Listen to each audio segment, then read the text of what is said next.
Welcome back to the 1% Insight, the podcast for all things B2B, technology, marketing and sales. So in this episode, I'm delighted to be joined by Gerard Gilsenan, the Chief Revenue Officer of Fundrex. Welcome to the podcast, Ger. Thanks, Jack. Good to be here. Looking forward to our conversation. Brilliant. And for anyone kind of listening in, what you can expect from this episode will be speaking about building revenue in a changing technology landscape, sales and marketing alignment, and also a bit of AI in sales.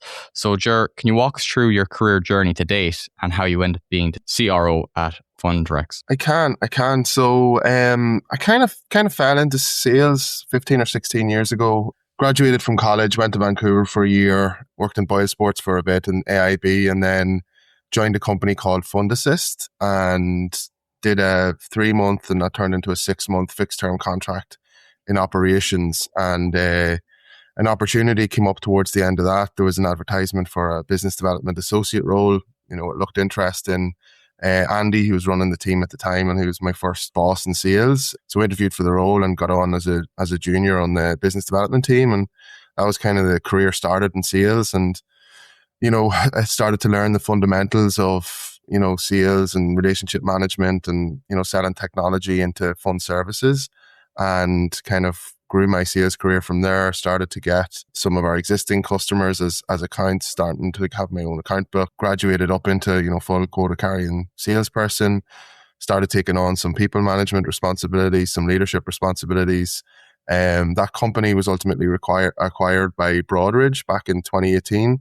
And when I left there in 2021, I was running the sales team for one of the business units within Broadridge. And 2021 came along and decided to join Fundrex. So I had known, you know, two of the co-founders, Des and Alan, for quite a few years at that stage, and admired the company they were building, admired the team there, admired the product. I had seen demos of it, and really slick product, and kind of, you know, decided to take the plunge and go back and join a smaller company. And it's been great. You know, over the years, expanded my remit, took on more responsibility, took on as Chief Revenue Officer about 2.5 years ago, built out our go-to-market team, and yeah, it's going really well. It's brilliant place to work, brilliant team to be a part of. We are provider SaaS software for the funds industry for data reconciliation and data oversight. So, you know, we're approaching 100 clients now. We've got clients, you know, all across EMEA, growing considerably in the US at the minute, and clients in Australia as well. So we've got a big footprint,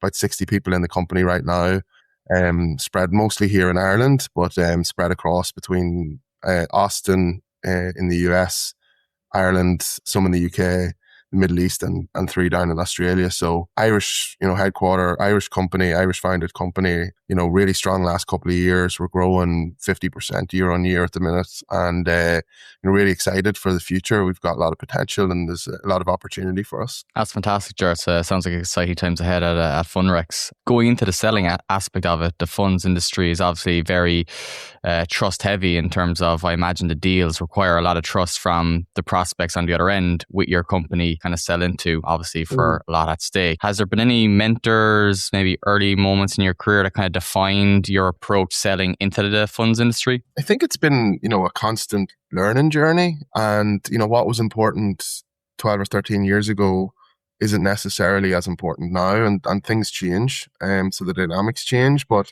you know, some things are important no matter what it is you're selling and what it is you're dealing with. So, like, there's no real one standout moment, but, you know, trust is really, really important. Our clients are, you know, managing huge amounts of money for investors and for their underlying clients, or they're either servicing the managers that are managing the money. So, you know, they don't make decisions lightly or quickly, and they don't make decisions on technology lightly or quickly, and they're looking for, you know, partners that they can trust, you know, technology that will work, and the people that come with the technology that will deliver for them. So, you know, trust is really, really important, and that rings true. And that's probably the most important thing from a deal perspective is, you know, building that trust with your, you know, your prospects and trust with your customers. And, you know, that's one of the things that, you know, has compounded the growth for us in the last couple of years is, you know, so many firms building trust in Fundrex and trust in the brand. And,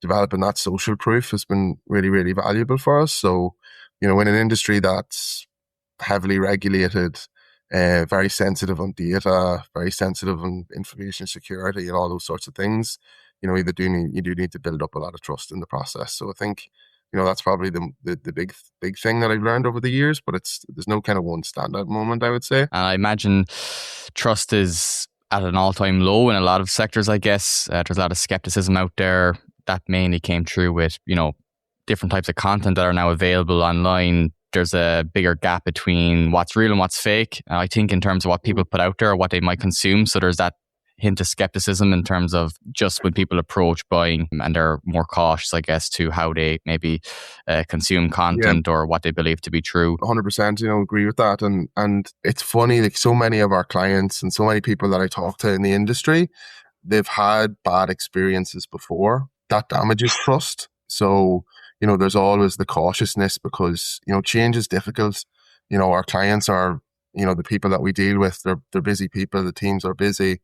Implementing new technology isn't always the easiest thing to do. So change is a big part of, the process and getting people comfortable with change. And if you've had bad experiences with other technology vendors before or change projects, that can create a hesitancy, and it further enhances the need for really building up credibility and trust. And there's lots of technology out there and lots of vendors out there, and some of them absolutely fantastic. But you do hear lots of stories of overpromising and under-delivering, and the product not being exactly what it was when you bought it, and a lot of smoke and mirrors and vaporware out there. So firms do have to be careful, and it comes really back to that, that trust piece, to give them the confidence to make the decision to either implement your software or take your service or work with you in any regard. It's really important. I guess a lot of our audience would be on the marketing side of it,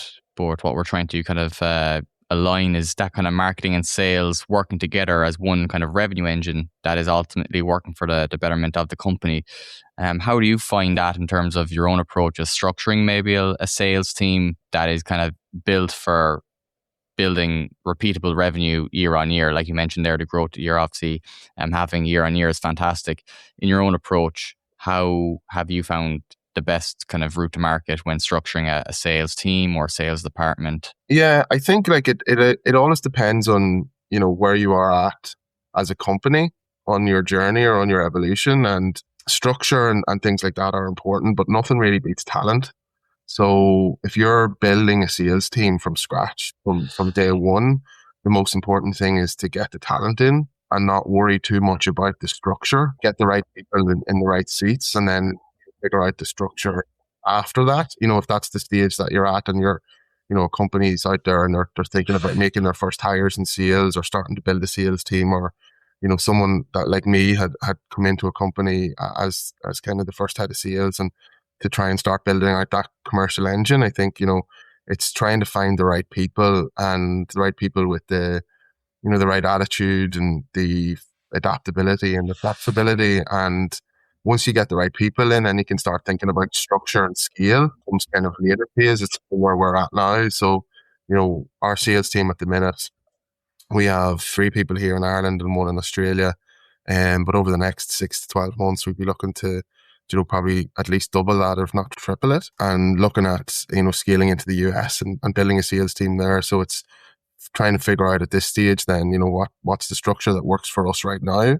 So I think, the bit of advice I would give is it really depends on the stage that you're at, and, building for that stage. And if it's day one and the day one sales team, it's like find the right people and figure out the structure after, because, nothing's more important than talent. I've been really lucky in my career. Like I've worked with, so many great salespeople and, sales leaders and mentors and colleagues, and the team that we've built here at Fundrex as well is fantastic. So, really lucky from that perspective that I've always been surrounded by really good talent, to learn from and work with. So that's really good, and it's the most important thing. And then, after that, it's about looking at, okay, well, where do we think growth is going to come from, and structuring your sales org to make sure you've got enough coverage in the right areas, so that you're maximizing your potential or your chances of being successful. But yeah, day one is talent, and then day two is structure. Marketing and sales alignment is a topic that probably gets spoken about on both sides of the coin, both from sales having their perspectives on marketing and vice versa, marketing having their perspective on sales. And sometimes in organizations, the alignment mightn't be there, and it creates friction in terms of marketing are providing leads or MQLs to sales, and then sales are getting them and they're not of any quality perhaps, or it's not enough of them. So it's something that we speak about a lot on the podcast, is how can we align sales and marketing to be one revenue motion essentially, in terms of both working in the best interest of the company and for the customer as well.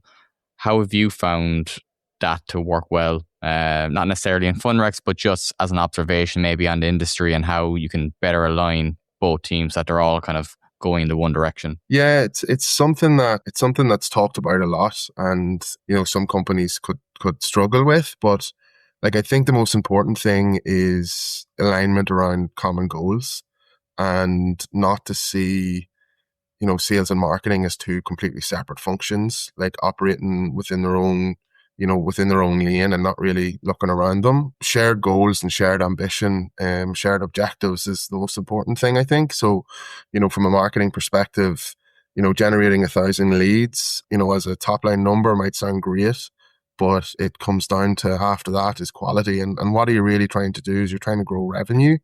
So, from a marketing perspective with us, we have a very small marketing team. We've, one person internally working on marketing, and we've just started in the last number of months to work with a company based out of the UK called Equals 5, and they're effectively, outsourced marketing, an outsourced marketing function as opposed to, agency work. They're excellent, really, really good, experience with them so far. But from a marketing perspective, it's aligning the marketing goals with the revenue goals of the company. And,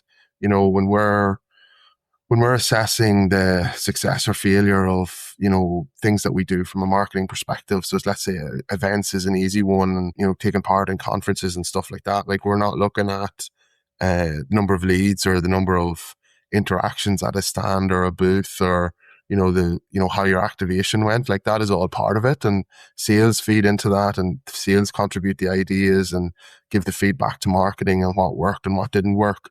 But what we're really looking at is, pipeline generated, tracking that over a period of time.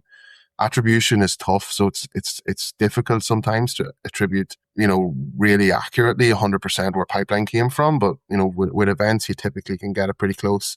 So tracking pipeline, how much of it's generated, how that pipeline performs, and then ultimately what revenue is generated off the back of events. So, those goals are the same for sales and for marketing. It's all about revenue. So getting that alignment right, and, having marketing and sales aligned around the right ICPs as well. So, there's no point in having a sales team targeting specific profile and type of customer, and then marketing, going after a completely different type of profile of customer, or completely different profile of firm in a different region. So, having that kind of shared vision in terms of, these are the customers that we're trying to attract, and this is what we're going to do to do them. So it's really important that sales and marketing work closely together, and it's a real partnership. And, marketing's there to help the business drive and achieve the revenue goals, and sales are there to help the business drive and achieve the revenue goals as well. So keeping them kind of consistent and,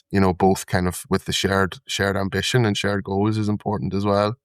But it's really, like, I think alignment between the two is really critical, because, otherwise you're inefficient, and you're not getting the best out of your people or the teams if you've got, people operating, completely separately from one another, when they should be really tightly aligned. 100% agree. With this new kind of technology, I suppose it's been around for a while now, but it's really come to the forefront in terms of usage, I think, in the workplace over the last kind of 2 years. AI, which is a buzzword, we see at every event, but it's just part of the fabric of everyday life now, not even just workplace, but everyday life. It's impacting everything. Have you seen AI as a a beneficial technology and maybe how you use it in sales, etc.? Or how do you kind of see AI fitting into that process and kind of that efficiency point of view, maybe for a sales Yeah. process or a sales team in terms of the use cases of AI to better improve the sales process? At the minute, I'm all in on AI. I think there's absolutely huge potential for AI within sales and within go-to-market generally. So I actually spend a lot of time at the moment looking at how we can better use AI. And I think the lens that I'm looking at it through at the moment is, improvement in efficiency and capacity. So looking at how can it make, the team more efficient? How can we increase capacity? We're a small team, we don't have unlimited resources. So how can we increase capacity in the team using AI? And then improvements in quality. And I think, everyone focuses on the efficiency gains with AI, but I think there's a big benefit in terms of quality there as well. So those are the two lenses that we're looking at it for. And I think that ultimately, and this is not just for sales, but for any job, I think a lot of the administrative work that people do can be completely automated and completely replaced by AI. So if you think about, you go back 4 or 5 years ago, 6 years ago, you do a Teams call, you've got your notepad, you're writing notes, like all of that is automated now. You've got lots of note takers out there. You've got ones built natively within Zoom and within Teams and other platforms. That'll record the transcript. AI will generate the meeting notes. It'll create summary of actions. So that's already a massive improvement in terms of efficiency and things like that. So I think all of those administrative tasks that a sales team does or a salesperson does can be replaced by AI. And then, what you're left then with is, CRMs and other tooling that's just generating insights based on all of the data that you're generating through your conversations and through your sales processes. So that's that whole the efficiency piece. I think is huge, and I think we're getting there, and we're getting there quickly as an industry and things like that. And then the other piece is quality, and I think the way that I've been describing it internally, and had a call with our tech team yesterday to go through where we can use Claude. So we use HubSpot, we use Slack. We use the Microsoft Office suite, so Outlook and Teams and all that sort of stuff. And we use Notion. And if we, take those as our 4 kind of fundamental foundational technology platforms that we use, how can we use AI on top of that to automate all the steps that we do? And how can we use Claude? So I was talking to them about this yesterday, and I was saying, with AI, if we use AI, it has the ability to remove bias from salesperson's notes, for example. So, everyone has unconscious and conscious bias. There's a confirmation bias, and you kind of hear what you want to hear sometimes, and you don't hear the things that are actually important and what the seller's really saying. So that what you end up with meeting notes is it's a version of events according to the salesperson, sometimes, not all the time, and it's what they have taken away from the conversation rather than what was actually said. And I've seen AI really, really well work really, really well in kind of using transcripts of calls and things like that to really accurately summarize what was actually said and highlight risks and things like that in deals. So, we follow Medic here, and, looking at, getting into pain and discovery and stuff like that. AI is really good at kind of summarizing that over the course of a number of conversations. So that's a big improvement on quality then as well. So it's not just the efficiency gain that you're getting, but there's also an improvement of quality within the team. And I think, that's going to be really important, but there's huge potential. There's huge potential for AI to be transformative. I know there's lots of content out there at the minute, and you see kind of threads on Twitter and, commentary on LinkedIn where, I built a whole SDR, team overnight in Claude, and now we're doing X, Y, and Z. I don't think that's necessarily the right answer either. I think there's kind of a human in the loop requirement for, if you're doing outreach and stuff like that at scale. AI will help, but I don't think you can fully automate away those jobs. But you can definitely increase the capacity, you can increase the quality, you can increase the efficiency of all those sorts of things. But it's exciting time in sales and in marketing and go to market and technology in general with what AI can do. So it's, imagine where we'd be in 2 or 3 years' time. It's amazing. Yeah, it's actually hard to imagine where it will be in 2 or 3 years, because it just seems to every week there's a new update coming from Claude in terms of a new model, or I think they launched Claude Design last week. So then it's creating these improved presentations, etc. So all these different things in terms of like analytics and data and pulling the numbers and representing them in a nice format. And obviously it goes well beyond that as well, but it's just interesting to see the development of it. But actually, I really like that in terms of removing the bias from the sales conversation. That's a really interesting use case for AI in sales. I hadn't considered that, so that was an interesting one. Kind of led me on to my next one, Ger, in terms of hindsight is a great thing, and in terms of maybe what you see from sales teams like that maybe go too far. For example, that case there of people building out the whole SDR team on Claude over the course of a weekend and launching it. Sometimes when you go too extreme on maybe trends or new technologies, etc., mistakes can be made, and obviously those mistakes can be costly that you don't always see maybe in the kind of I suppose the golden hue of what's happening at the moment. One of the most important lessons maybe that sales leaders will learn too late as a lesson when they're trying to build a high performing sales team. It's a good question. I think I go back to one of my earlier points actually, is like, hiring matters more than the process at the start. So finding the right talent, not to get too blinded or stuck in the weeds with trying to process the thing to death before you've got some people around you. So I think hiring is really, really important. I think that you have to, as you're building a team and scaling a team, you want things to be consistent. And I'm a big believer in that, at a certain level, the sales process is the same for everything, and whether you're selling a box of nails or an enterprise piece of software. It's just varying degrees of complexity and time and things like that. So you can get a lot of standardization in sales, and that's important. But I think there's a nuance to it, is the individual, and you can't treat all individuals the same.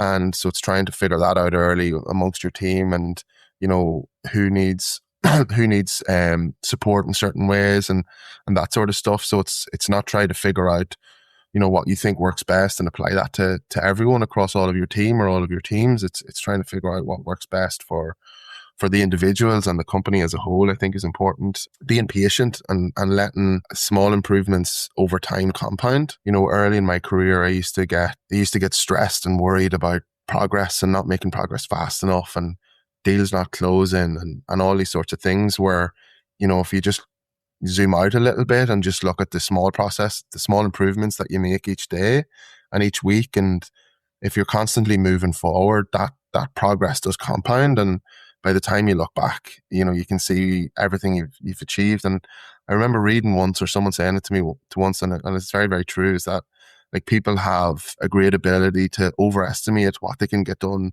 in a day and underestimate what they can get done in a year, which is so true. And it's people like, constant in this world we live in where, there's a need for instant gratification and instant satisfaction, and everything needs to be fast and everything needs to be quick. It's like, just to be patient and, let them small wins compound. And once you're always moving forward, you're going to get there. So I think that's a really important lesson that I learned. Sometimes you gotta slow down to speed up. It's it's actually the whole premise of why I called the podcast the 1% Insight. So it's kind of based on that 1% marginal gains. There's a nice graph that goes 1% better every day by to the power of 365. I think you get 37 times better by the end of the year. Whereas if you just marginally get a little bit worse, 1% less every day, you might only get 1 or 2 times better. So there's a huge magnitude, but you can't do it when you're just zoomed in on the day to day. So it's trust the process, I think. But that's a really good piece of advice. Sure, if a B2B tech company wanted to seriously improve revenue performance in 2026, where should they start? Focus is probably going to be really important there. I think narrow focus beats broad ambition, hands down all the time. And we noticed that here at Fundrex as well, is we're focused very clearly on what we know we do well and what type of customers we can do well for. And if you get really super focused on the right things, that will accelerate growth. So I think getting that focus is really, really, really important, and not being too broad where you're trying to, it's very when you're trying to grow, it's very appealing to, chase every ball, and go after every opportunity and always think like, oh, this could be the one. You got to focus and you got to be disciplined. Having a framework around your process. So knowing what you do and how you do it and what you do well and what works, and getting that as a repeatable motion across a sales team, across a revenue team is really important. So, once you figure out what it is that makes you different as a company or as a product, and how the process works best, is get that. And once you figure that out, get that into a repeatable process amongst the sales team, and then iterate and improve on it and stuff like that. And yeah, I'll keep coming back to talent. Talent's so important. Having good people that can think commercially, that are, willing to hustle, roll up their sleeves, get their hands dirty. Full cycle A's are amazing when they're good. So back to talent as well. I think talent is so important. And it's hard to find, right? There's it's a difficult job in sales. And it's a difficult job selling technology, and it's a difficult job selling technology into financial services. So it's really important, try and get the right talent into the business, and, let them grow and give them the autonomy and the ability to grow. And I think you're off to the races. So I think focus and process and talent, I suppose, that sort of framework, that's where I'd advise anyone to start. Before you share your 1% insight, going back to that to kind of close out this great discussion, I have a rapid fire round that we ask guests on the 1% insight.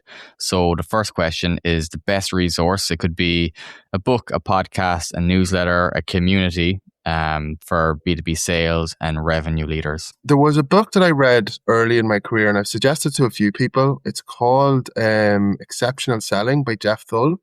And as someone that fell into sales now, and particularly in the US, there's a lot of college courses for it now, and it's more of a profession, as opposed to being that kind of, it's all about charisma and it's kind of a natural innate ability. There's more thought behind it now. But as someone that fell into it and didn't have any, formal sales training or anything like that, was self-taught, and that book, I read it early on in my career. I picked it up in an airport somewhere. Exceptional Selling, I think it's called, by Jeff Thull. Is a really good book. It really related to what I was doing at the time in Fund Assist. We were selling technology into technology and services, into financial services, into funds, and it really resonated, and it was a great book. Lots of insights taken away from it, and things that I still think about today. Company, and you can't say Funrex, in your opinion, that is doing brilliant B2B sales or go-to-market right now, just from your own observations, or maybe a company that you admire how they go about their business? Lovable and 11 Labs are insane, the speed that they're growing. It is insane. Their ARR, I think 11 Labs went from 0 to 400 million in 13 months, something like that. That's incredible, so impressive. And we used 11 Labs last year. Was it last year? We used them to, it's like voiceover, so AI voiceover software, and Lovable's vibe coding. So played around with it a little bit, but yeah, both of those super impressive. It's amazing to see a company that can scale so much so quickly, from a revenue side. But when you've got revenue growing like that, you need a product that is stable and secure and working in the background. So yeah, really impressive by both of those. If you weren't in sales and revenue, what would you be doing? Playing golf, hopefully. For work, I don't know. My dad owns a bar back in Monaghan, so it's been in the family business since 1981. So it's a long time. My brother runs it now along with Dad. So I do have a little bit of an entrepreneurial itch. Maybe I might have tried to do something myself at some point over the years, but really happy with the career path that I've had. So yeah, happy to be working in revenue and working for great entrepreneurs like Alan and Des here at Podrix, the third co-founder at Funrex. So yeah, super excited for that. Thank you for your time today, Ger. My last question for you, and it goes back to your previous kind of point as well about letting the good things compound over time and not trying to rush progress. What is your 1% insight that you would share with our listeners today regarding sales, revenue? I think one of the best bits of advice that I ever got was to be curious. And I think that the people that keep improving are usually the people that keep asking questions. And natural curiosity is a great skill to have. And I'm a naturally curious person. And, I'm interested. I ask a lot of questions. And if you're naturally curious, or if you force yourself to be curious, you'll ask better questions over yourself, your friends, your family, the people around you, your customers. It's not just a business thing that it will help with. I think, curiosity is a really underrated characteristic in people. I think that it's got real potential to help people along in their career. And I think in sales in particular, the best salespeople that I know and the best salespeople that I've worked with are really curious people, really good at asking questions, really good at active listening and actually engaging in a conversation with someone. And that curiosity, when it's a kind of a natural thing, is very genuine and helps with a lot of other areas too. So the 1% I would say to people is to be curious. Fantastic. Thank you for sharing your 1% insights with our audience today, Ger. Where can our listeners learn more about yourself and Fundrex? Fundrex.com, visit our website. There is, over the next, shameless plug for Fundrex, but over the next few months, there'll be, lots of, new hires, new roles going up live on the commercial side and the go-to-market side, but also across our product and operations and technology teams as well. So Fundrex.com, check out our careers page, and find me on LinkedIn. Fantastic. Thank you for your time, Ger. Thanks, Jack.